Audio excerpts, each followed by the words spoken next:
안녕하세요. 안상규 목사입니다. 오늘 또 교리 살펴볼 시간이죠. 지난 시간에 메일 5통 받은 것 중에 좀 여러 가지로 좀 그런 것들 먼저 좀 소개 좀 하겠습니다. 고고학, 그러니까 고대 배경, 제가 배경사라고 그냥 설명할게요. 배경사 때문에 귀에 쏙쏙 들어온대요. 이야, 그런 이야기를 하시는 구독자님이 계셔서 기분이 좋았고요. 두 번째는 경남 하동이랍니다. 하동 맞아요? 하동이 경남 맞죠? 네, 여기는 하동입니다 하면서 그러더라고요. 자기가 돈 다 대주고 교회 사택까지 다 지어주고 사례비도 어느 정도 줄 테니까 경남 하동에 와서 목회를 해달래. 우리 갑시다. 그래서 제가 문자로 보내드렸어요. 본인이 일로 오십시오. 진짜 생각 같아서 그 말씀은 고마운데 본인이 일로 오셔서 제대로 제자 훈련 받으셨으면 좋겠습니다. 이미 우리는 이 청교도 정신으로 청교도 마을을 건설하려고 하고 있습니다. 그러고선 답장을 보냈더니 뭐 이제 아내랑 기도하면서 생각해 보겠다고 얘기를 하더라고요. 그래서 라이브 예배가 되는 게 지금 이제 50명이 넘으면 가입 구독자가 라이브 그가 되거든요. 그때는 꼭 라이브를 켜서 같이 예배 드리고 싶다고 얘기를 하시네요. 라이브 할 수 있잖아요, 지금도. 안 됩니다. 네? 줌으로 들어오고 그러는 건 안 하고 싶은가 봐요. 그러니까 유튜브를 통해서 라이브 예배를 드리고 싶다고 얘기를 하더라고요. 아니, 저 목사님 같이 하면 되지. 모르겠습니다. 그렇게 하고 있다고 그래요. 자, 그리고 또 하나는 또 뭐였냐면 한 명의 또 구독자는 메일을 보내시면서, 이분은 자주 메일 보내시는 분인데 그 얘기를 하는 거예요. 조직신학이라는 걸 처음에 되게 우습게 알았다는 거예요. 근데 조직신학이 확 되니까 성경이 눈에 들어오더래요. 아니, 이런 고백을 한다면 여러분, 대한민국 교회 진짜 혼 좀 나야 되는 거 아닙니까? 조직신학을 무시하고 어떻게 성도들한테 예수 믿으라고 할 수가 있죠? 그래서 과연 천국 갈까요? 조직신학 별로 안 해요. 네, 그냥 참 안타깝죠. 그런 되게 무슨 소리만. 그러니까요. 그리고 하나 더. 하나는 제가 그냥 읽어드릴까? 하나 더 읽어드릴게요. 이거는 그냥 읽어드릴게요. 그냥 제 자랑이라고 생각하지 마시고 그냥 하고서는 좀 생각해 주세요. 이건 제가 읽어드릴게요. 죄송해요. 자랑은 아니에요. 절대 자랑하려고 하는 거 아니에요. 교수님이라고 불러야 될지 목사님이라고 불러야 될지 모르겠지만 아무튼 교목님 이렇게 진짜 그랬어요. 교수 플러스 목사에서 교목님이라고 부르더라고요. 교목님.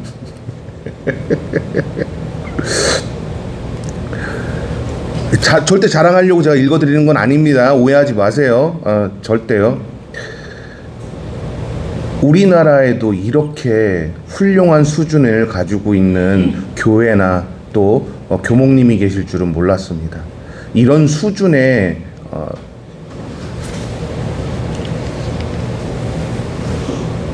이래야 보이는구나. 이런 수준의 말씀을 전달한다면 공적 예배가 활발히 이루어질 것 같습니다. 너무 감사드립니다. 좋은 영상들 계속 보고 갑니다. 이 사람은 뭐일까요? 이렇게 메일 보낸 사람은.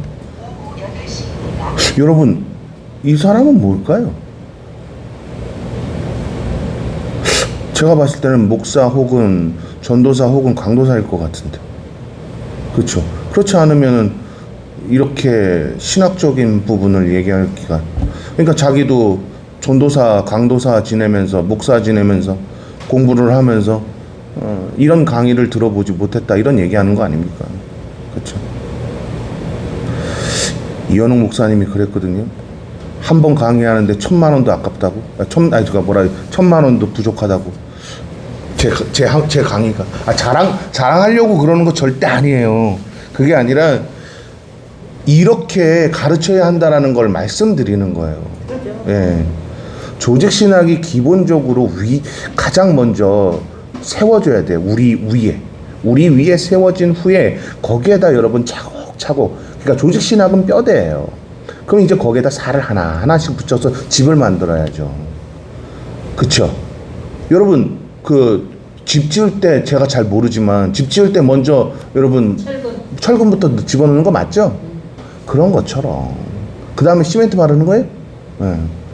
그런 것처럼요.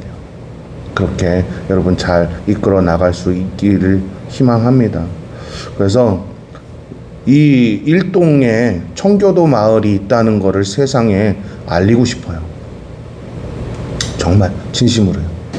제가 우리가 1세대잖아요. 우리 수연이, 수진이가 2세대고 우리 1세대에서 청교도 마을을 건설해 주는 거죠. 그게 제 오래된 꿈이에요. 매번 얘기하지만. 장로님 맞죠? 네. 저 그래서 적금 하나 더 들었어요. 물론 12년 5개월 들어야 이제 타먹을 수 있는 연금 적금인데 하나 더 들었어요. 그럼 뭐라고? 뭐 하긴요. 장로님 드려야지. 교회 어느 세월에라고 또 얘기하실 거지? 12년 5개월밖에 12년이면 80세시에요. 80세에서 돈을 어떻게 써? 아니 그게 아니라 교회 저기 우리 청교도 마을 만드는데 노력해야죠. 맞죠? 우습게 보지 마십시오. 12년 5개월 금방 갑니다. 청교도 마을 우리가 1세대가 만들어 놓으면 2세대가 잘 이끌어 나갈 수 있었으면 좋겠어요. 그래서 수연이가 짐이 무겁네. 수진이가 짐이 무겁죠. 수진이. 예. 수진이가 참 지난번에 넌지시 얘기하더라고요. 아빠 나 대학교 신학대학교 가? 그러길래 너 뭐 하고 싶은데? 아직 모르겠어. 신학과 가면 아빠가 너 논문도 도와주고 레포트도 도와줄 수 있다 그랬더니 근데 공부 많이 해야 되잖아. 그러길래 너라면 할 수 있어. 그렇게 얘기를 해줬습니다. 영어를 알아야 해보게 하려고도 할 거 아니야. 그건 뭐 이제 제가 맡아야죠. 학교에서는 분명히 못 해줄 거니까 제가 맡아야죠. 영어를 알아야지. 외국 논문도 보고 같이. 자 이제 시작해볼게요. 진짜로. 근데 여러분 제가 이렇게 조금 자랑했다고 해서 제 자랑이라고 생각하지 마시고 청교도 마을을 만들고 싶은, 그러니까 필라델피아 에어스타운에 있는 청교도 마을처럼 우리도 그런 마을을 만들고 싶어하는, 그러니까 또 피앙세 린이 있는 그 신학교 주변에 청교도 마을이거든요. 그런 청교도 마을을 만들고 싶어하는 제 간절한 마음을 하나님께서 이해해 주실 수 있을 거라고 저는 믿습니다. 뭐 하나님의 뜻이라면 가능하겠죠? 예, 맞습니다. 자, 살펴보죠. 바로 이러한, 이거 만약에 오늘 내용을 조금 이해가 안 되신다면 전 영상을 보시면 됩니다. 전 영상 봅시다. 바로 이러한 문화적인 배경으로 인하여 먼저 10가지의 말씀을 다루기 전 법과 언약의 관계를 규명하는 것이 필요합니다. 제가 지난 시간에도 설명했던 건데요. 법은 뭐였어요? 그리고 언약은 뭐였어요? 언약은 가족이 되는 것. 법은 최소한의 그 나라의 기준이 되는 것. 이거 제가 이미 계속 설명을 했습니다. 그렇죠? 자, 오늘날 크리스천들이 구약의 법을 이해해야 해요. 그런데 이해를 잘 못하죠. 왜요? 이게 바로 복음주의, 신비주의, 뭐 신사도주의, 뭐 근본주의 이런 놈들이 다 망쳐놓은 거예요. 왜? 구약에 있는 메시지가 신약에 있는 메시지거든요. 근데 이거를 풀이할 수 없어요. 왜? 시대적 배경도 몰라요. 그때 당시에 정황이나 여러 풍습, 관습, 이스라엘이 추구하던 그런 전통 이런 거 다 모르고 설명을 하니까 그렇게 되는 거예요. 그러니까 구약이 어려운 거죠. 사실은 구약이 어렵지 않아야 해요. 레위기 가면은 머리에 지진 난다고 성경 덮어버리잖아요. 성도들 그렇지 않았습니까? 근데 여러분 저하고 레위기 했을 때 어땠습니까? 재밌었죠? 똑같은 거예요. 레위기는 뭘 강조하고 있어요? 따라해보세요. 고엘. 그래요. 예배 아니에요? 이런 얘기들 많이 해요. 예배에 대한 내용이 나와 있지만 전체 문맥들을 다 읽어보면 결론은 고엘이에요. 그러니까 하나님의 나라의 최소한의 기준은 고엘이라고요. 제가 이렇게 강의했더니 어떤 사람이 첫 장부터 번제 나오고 계속해서 예배에 대한 내용이 나오는데 왜 고엘이라고 얘기하십니까? 여러분, 예배를 통해서 뭘 배우냐면 고엘을 배우는 거예요. 다 태워드리죠. 내 전부를 다 드리죠. 자, 고엘을 배우는 거예요. 우리는 예배가, 왜 우리가 공적 예배를 왜 드려야 한다고 칼빈이 얘기했죠? 우리 자아를 내려놓게 하기 위해서. 고엘의 첫 번째 기준은 내 자아를 내려놓는 거예요. 보아스가 자기 자아를 내려놓지 않았으면 그 유다 공동체가 그러니까 유다 지파 공동체가 온전했을까요? 그렇지 않았어요, 그 시대에. 이해되셨죠? 보아스 하면은 여러분 생각나는 여인이 누구예요? 룻이죠. 룻 자신이 모든 것을 내려놨기 때문에 나오미하고 함께하면서 야훼 하나님을 온전히 섬길 수 있었던 거 아닙니까?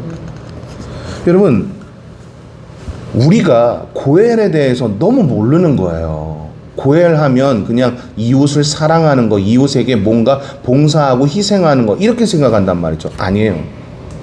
고엘은요, 그때 당시 시대적 배경으로 봤을 때 아브라함 이후부터 계속해서 지내왔던 이스라엘의 모든 풍습과 관념과 전통으로 이야기를 한다면 고엘은 하나님이 원하시는 삶으로 드러내는 것이에요. 이해되셨나요?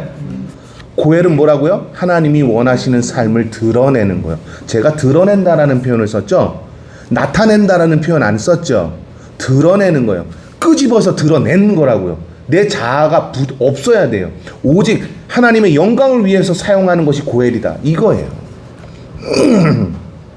이러한 풍습을 모르니까 구약이 어려운 거예요. 아, 예배, 공적인 예배, 아, 번제, 아, 희생제, 화목제, 속죄제, 속건제, 막 이런 식으로 그냥 외우려고만 하는 거죠. 그렇게 외우는 게 아니라 이 예배를 통해서 뭘 하나님께서 원하시나 그거 한번 생각해 봤나요? 그 초점이 다 뭐에 맞춰져 있다고요? 고엘이요. 자, 고엘을 정의한다면 제가 아까 뭐라 그랬죠? 하나님이 원하시는 삶을 드러내는 거라고요. 하나님이 원하시는 삶을 드러내는 거예요.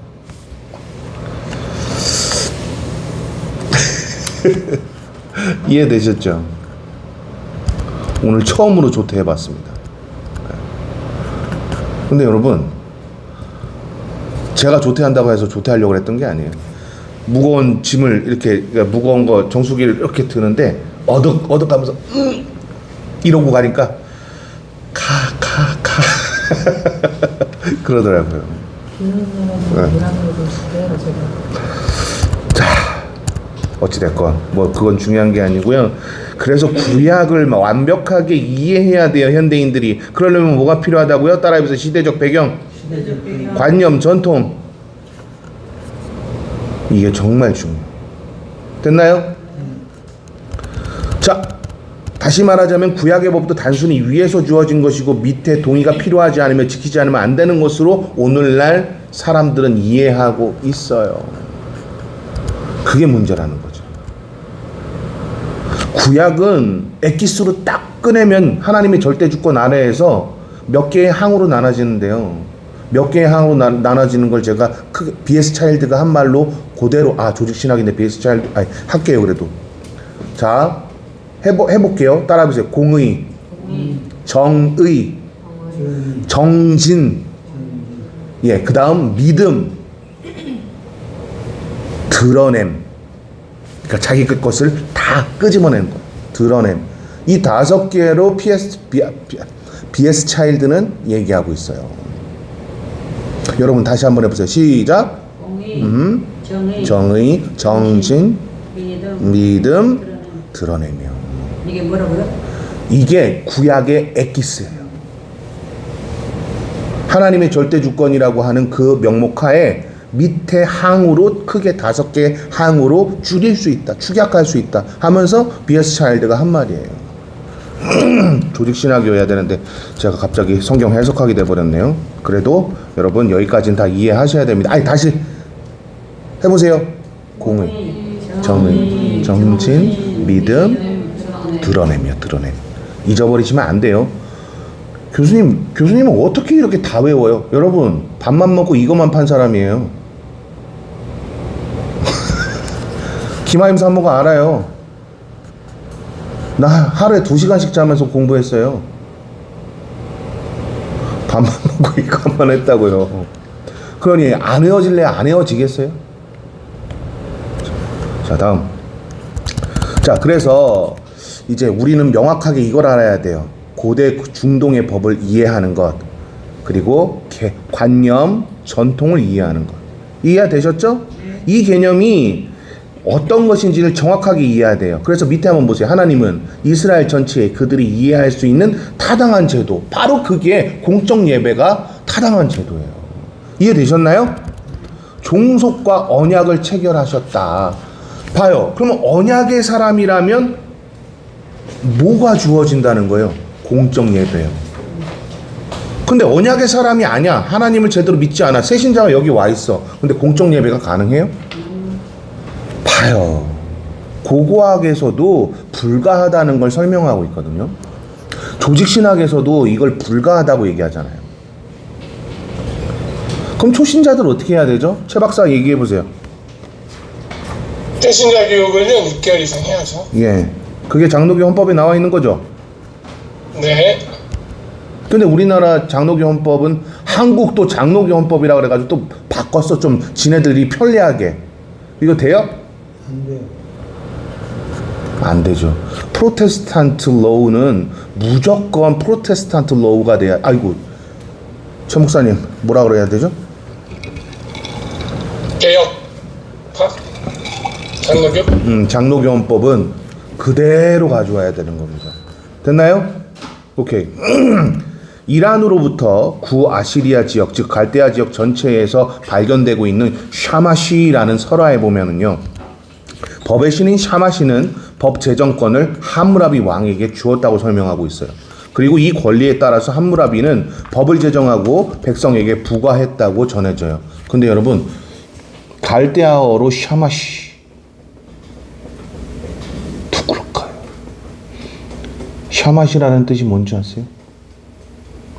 공의의 신, 정의의 신, 싸움의 신. 그러니까 군법처럼 다스리는 군대의 신이에요. 오? 여러분, 혹시 샤마시가 그러면 혹시 히브리어 방언으로 이시 하면서 야흐 이렇게 바뀌어서 야베 된 거 아닐까요? 저는 그렇게 추측하고요. 또 고고학 팀 중에 저기 고대근동 슐레이만 팀이 뭐라 그러죠? 이름이 맨날 까먹어. 이런 것도 안 외워요 제가. 슐레이만 팀이 있습니다. 아무튼 슐레이만에 의해서 계속해서 이루어져서 지금까지, 그러니까 1917년부터 지금까지 이어져 온 팀이 있어요. 그 팀에서도 이거를 그래서 샤마시는 야훼일 가능성이 높다 라고 얘기합니다. 그렇다고 해서 함무라비하고 연관성에 대해서 아직까지 발견되거나 그런 거는 없어요. 자, 다음. 여기에 신과 백성이 맺은 언약의 개념에 따른 법 개념은 존재하지 않아요. 다시요. 신과 백성에 따른 법 개정이 존재한다고요? 안 존재한다고요. 말씀드렸잖아요. 고대 근동사회에서 언약이라는 개념은 가족이 된다는 걸 얘기한다 그랬잖아요. 이해되시죠? 자, 그런데 이 함무라비 법은 고대 근동사회의 국제적인 법이 돼서 온 나라의 틀이 됐어요. 기준이 됐어요. 최소한의 법이 돼버렸다고요. 심지어는 서로 견제하던 나라들, 이집트까지도 함무라비의 모든 법을 따르게 됐다는 거죠. 여기까지 이해되시죠? 이것이 원인이 돼서 모든 나라는 이 법이 기준이 되는 나라가 됐어요. 그렇지만 이스라엘은 이와는 다르게 독특한 법 개념을 가지고 있었어요. 자, 제가 설명하고 싶은 게 바로 이거예요. 법이 직접 하나님과 이스라엘을 연결하는 것은 아니라는 거예요. 다시요. 첫 번째 뭐라고요? 법이 직접 하나님과 연결되는 거 아니라고요. 이거 여러분 정말 중요하게 생각해야 되거든요. 좀 많이 어렵나요? 더 쉽게 해요? 여러분, 법은 하나님께서 뭐 할 때 주시는 거예요? 자, 그렇죠. 자신의 백성이 되도록 주시는 거예요. 그러니까 이게 직접적인 연관을 가지고 있지는 않아요. 그래서 이스라엘을 연결하는 것이 아니고 언약을 맺기 위한 단순한 뭐라고요? 보편적 수단이었던 거예요. 언약은 뭔데요? 가족이 되기는 거예요. 그죠? 지난 시간에 했잖아요. 그렇죠? 그러면 그러니까 가족이 되기 위해서 이들에게 먼저 부과하는 게 뭐라는 거예요? 최소한의 기준이라는 거죠. 이게 다른 거예요. 다른 나라들과. 신본주의 국가에서는. 이거 그러면은 오늘날로 통시적으로 한번 적용해 볼까요? 내가 교회를 다닌다면 내가 뭐가 있어야 돼요? 하나님의 기준이 있어야 하나님의 가족으로서 온전하게 그 가족에 포함될 수 있는 거죠. 동의하십니까? 근데 이걸 안 가르치는데 어떻게 예수 그리스도를 믿는다고 막 믿음이 진짜 생기겠어요? 그러니 맨날 교회에서 처음에 막 열정적으로 막 하다가 나중에 가니까 어떻게 돼요? 믿음 식었다. 아이고, 믿음 떨어졌다 그러지 않아요? 그게 바로 문제인 거예요. 기준이 없으니까 그렇게 되는 거예요. 안상규가 여러분 믿음 떨어진 적 보셨어요? 최요한이 그러는 거 보셨어요? 김종희 장로님 맞죠? 또 봅시다. 그래서 율법을 준수한다는 개념은 모세 시대의 신실한 자들이 이 법을 통해 하나님께서 세우신 나라를 거룩하게 만든다라고 인식했다는 거예요. 여기까지 이해되셨나요? 그러니까 이 법을 통해서 하나님의 나라를 어떻게 한다고요? 세운다. 그러니까 법은 결국 최소한의 기준이에요. 제가 아까 처음에 서두에 설명했잖아요. 제 꿈이 뭐라고요? 청교도 마을 세우는 거라 그랬죠. 그래서 여러분 체육관, 장로님 예배당, 사랑의 집짓기 운동 이런 거 제가 왜 그렇게 강조하면서 제가 돈도 없는 놈이 맨날 돈도 얼마 못 버는 놈이 맨날 적금 들고 12년 후에 보자 이러고 앉아 있겠어요. 장로님 왜 그러겠어요? 여기가 진짜 청교도 마을이 돼야 돼요. 그래서 한국에도 이렇게 진짜 제대로 된 기독교가 있다 보여줘야죠. 동의하지 않으세요? 네. 총회에 가보면은요, 저보고, 아유, 꼴통 보수. 아유, 저렇게 청교도랑 프로테스탄트, 칼빈밖에 몰라. 이런 분들 꽤 있어요, 저한테. 그럼 제 앞에서 그렇게 얘기하면 제가 매번 얘기해요. 이 종교개혁 정신이 없으면 기독교가 아니에요. 그러면, 예. 여러분, 이 얘기는 뭐라는 거예요? 난 이 얘기 듣기 싫다 이 얘기 아니에요? 네, 그죠. 그만해라. 네. 자, 봅시다. 그래서 이게 계속해서요. 그러니까 이 법이 즉 율법이 하나님의 나라를 거룩하게 만든다. 이런 사상이 계속해서 이어져 가지고 결국은 AD 8세기에 탈무드로까지 이어져요. 여기까지 다 이해되시죠? 제가 그렇게 어려운 얘기한 건 아니죠? 오케이. 지금 개혁주의 학회에서 이거 제발 책으로 좀 내달라는 거예요. 너무 좋잖아요. 그쵸? 제가 또 자랑 하나 할까요? 지금 네덜란드에 이제 화란신학에서 강의하고 있는 김지상 총장이요. 김지상 교수라고 할게요. 자, 김지상 교수가요. 이거 읽어보더니 이거 제가 이제 네덜란드어로 바꿔가지고 줬거든요. 그랬더니 저한테 뭐라 그러는지 아세요? 우리나라 말로 얘기할게요. 내놔. 저작권 내놔. 가져가 그랬어요. 나 이거 써먹을 거야. 여러분 제가 조직신학 교수한테 인정받았으면 여러분 그것도 최고의 조직신학 세계 넘버원이 어디예요? 거기잖아요. 거기에 위대한 교수가 저 인정했다면 저도 조직신학 잘하는 거 아니에요? 아, 또 제 자랑했나? 죄송합니다. 아이고, 제가 그러려고 그런 건 절대 아닙니다. 절대 안 그럴게요. 이제 다시는. 자, 이 법은 하나님의 나라를 위해서 지침서가 됐어요. 뭐라고요? 지침서요. 최소한의 법이라고요. 그러니까. 나는 왜 이렇게 덥죠? 저 에어컨 좀 틀어도 돼요? 네. 네, 아 그래요? 자, 법 자체를 바라보는 것이 아니라 하나님의 맺은 언약을 먼저 바라보게 할 수밖에 없도록 하나님이 주신 게 바로 뭐예요? 율법이에요. 기준이에요. 이해되셨죠? 그러니까 결국 율법은 은혜 안에 이끈다. 은혜로 이끈다. 은혜 안에라는 표현은 직역한 거고요. 은혜로 이끈다. 이렇게 얘기했어요. 누가? 또 이제 그러면 좀 그렇죠. 요건 얘기할게요. 샴마이라고 하는 랍비가 얘기했어요. 니네가 가지고 있는 그 율법은 하나님의 은혜 안에 둔다. 이렇게 얘기했어요. 동의하세요?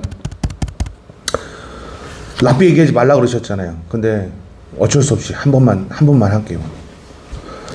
샴마이가 왜 이런 얘기한 그 배경이 있어요. 로마인들이 샴마이의 제자들에게 엄청나게 놀렸대요. 어떻게 놀렸냐면, 아이고, 그렇게 하나님이 사랑하는데 니네 어떻게 로마의 통치를 받냐. 우리 위대한 제우스 신, 그러니까 주피터라고 합니다. 주피터가 니네들 신을 잡아먹어서 이렇게 얘기한 거예요. 속상해서 제자들이 와서 엉엉 울면서 샴마이한테 막 이렇게 놀림을 받았다고 얘기를 했대요. 그래서 그 병사가 어디에 있냐 그랬더니 어디에 있다고 가르쳐줘서 샴마이가 가요. 샴마이가 가가지고서는 이렇게 얘기합니다. 그래서 주피터는 당신에게 행복하게 하십니까?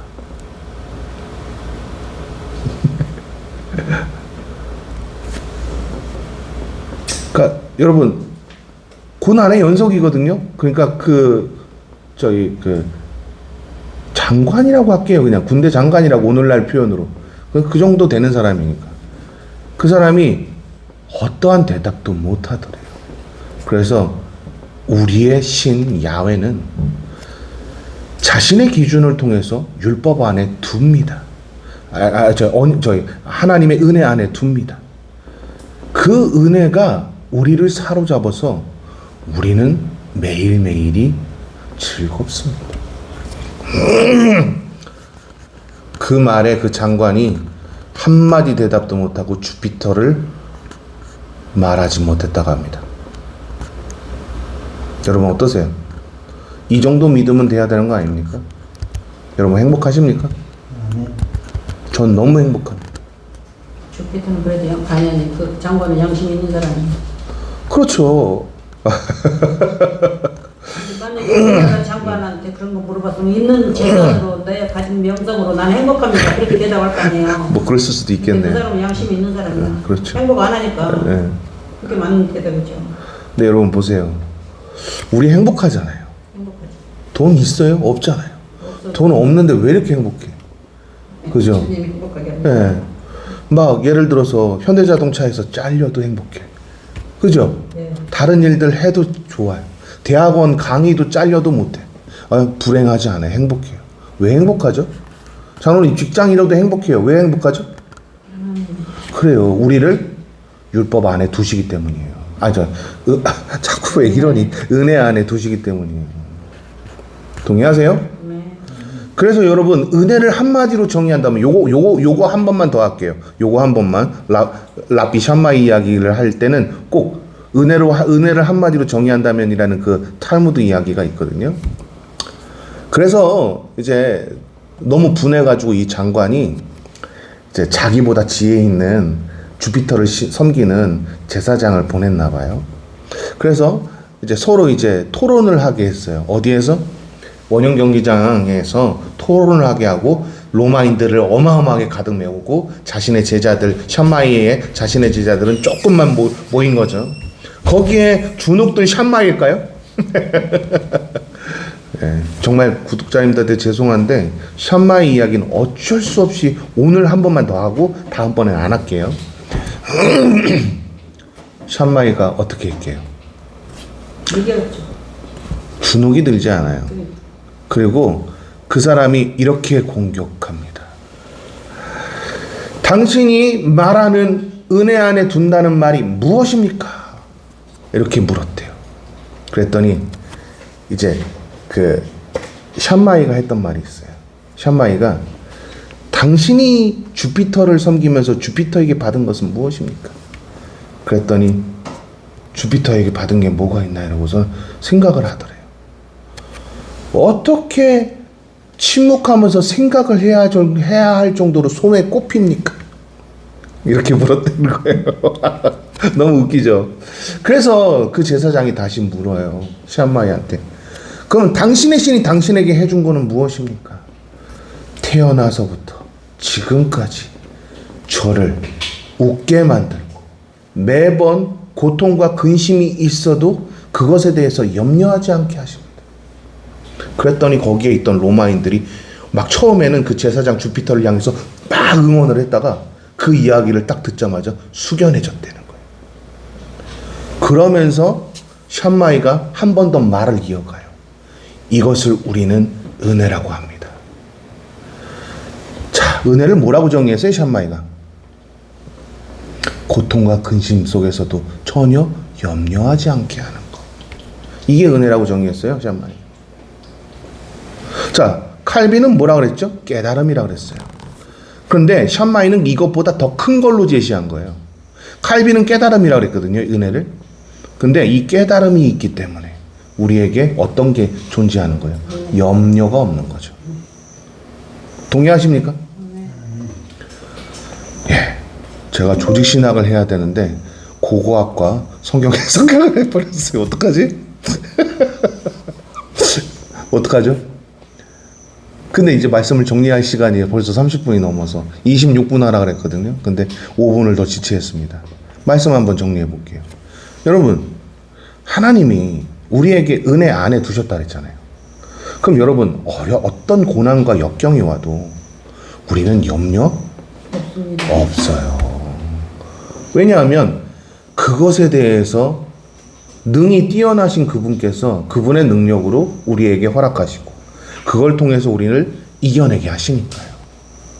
그런데 누구에게 주어진다고요? 오늘 아까 저의 고고학적인 부분에서 기준 있고 그래요. 하나님의 가족이 된 그죠. 은혜를 그렇죠. 그거예요.